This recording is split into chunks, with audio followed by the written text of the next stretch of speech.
6 గ్యారంటీల్లో ఈ రోజు వరకు అర గ్యారంటీ కూడా అమలు కాలేదు.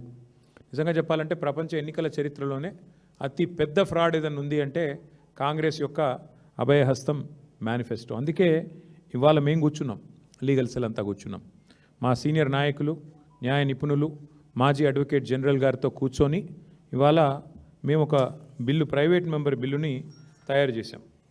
తయారు చేసిన బిల్లు యొక్క కాపీ ఇది. ఈ బిల్లు ఏదైతే ఉన్నదో రాష్ట్ర శాసనసభలో, శాసన మండలిలో మేము ప్రవేశపెట్టబోతా ఉన్నాం. ఈ వచ్చే శుక్రవారం రోజు ప్రవేశపెట్టబోతా ఉన్నాం. 6 గ్యారంటీలకు చట్టబద్ధత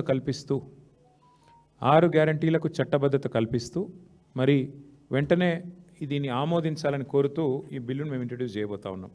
సరే, మీరు అడగొచ్చు, ఒక ప్రైవేట్ మెంబర్ బిల్లు పెట్టొచ్చా? బిల్స్ అన్నీ గవర్నమెంట్ కదా పెట్టాలి.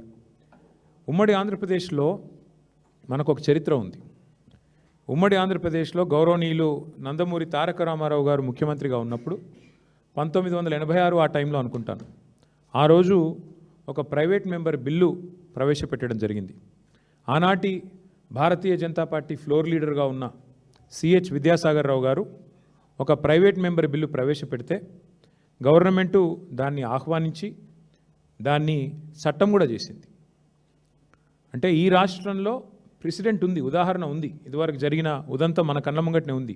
అంటే గవర్నమెంట్కు సంస్కారం ఉంటే, గవర్నమెంట్కు చిత్తశుద్ధి ఉంటే, ప్రజల పట్ల ప్రేమ ఉంటే ఎవరు బిల్లు ప్రవేశపెడితే ఏమి మద్దతు ఇవ్వడానికి. అందుకే మేము రాష్ట్ర ప్రజల తరపున ప్రభుత్వాన్ని కోరుతా ఉన్నాం. మీరు సంతకం పెట్టిన ఫైలు మరి ఇప్పటివరకు దొరకట్లేదు. తప్పకుండా దాన్ని కూడా వెతుకుతాం, పట్టుకుంటాం. కానీ ఈ లోపల మీకు ఇబ్బందిగా ఉంది కాబట్టి, మీరు పెట్టలేకపోతున్నారు కాబట్టి మేము బిల్లు తయారు చేసుకొని వచ్చినాం. మరి ఆ బిల్లును దయచేసి ప్రవేశపెట్టే విధంగా సహకరించాలని గౌరవ స్పీకర్ గారిని కలుస్తాం, చైర్మన్ గారిని కలుస్తాం, మెంబర్లందరికీ బిల్లు కాపీస్ ఇస్తాం. ఇచ్చి ఈ బిల్లుకు మద్దతు ఇవ్వాలని చెప్పి కూడా మా లాబింగ్ కూడా మేము చేస్తాం.